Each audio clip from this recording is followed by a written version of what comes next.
అని హోలీ ఆడడానికి పంపించిన వాళ్ళేమో ఎటు పోయిండ్రో ఏమో, ఇంకా వస్తలేరు.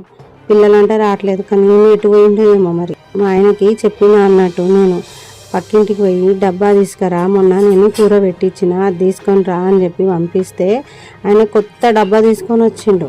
ఇది మనది కాదు అని అంటే, ఏం కాదు కొత్త డబ్బానే కదా, పాత డబ్బా పోయింది, కొత్త డబ్బా ఇచ్చింది కదా, ఏం కాదు ఉండని అని చెప్పిండు. కొత్త డబ్బా వస్తే ఇంట్లోకి పాత డబ్బా అవసరం లేదా? పెళ్ళాం పాతగా అయితే ఇక అవసరం లేదన్నట్టే, ఇక కొత్త డబ్బాని తెచ్చుకుంటాం అన్నట్టు ఇంట్లోకి వస్తే, అంతే కదా. పో ఫస్ట్ అయితే తీసుకురాపో, మన డబ్బా తీసుకురాపో అని చెప్పి పంపించి పోయిండంటే అటే పోయిండు. గంట సేపు అయింది, ఇంకా వస్తలేడు. ఆయన డబ్బా రాలేదు, ఆయన రాలేడు. హోలీ ఆడుతున్నట్టుండు, మంచిగా ఎంజాయ్ చేస్తున్నట్టుండు. ఆడని ఇంటికి రాడా ఇప్పుడు? వచ్చినప్పుడు చెప్తా. నాతో ఆడాడు కానీ హోలీ వాళ్ళతో ఆడతాడా?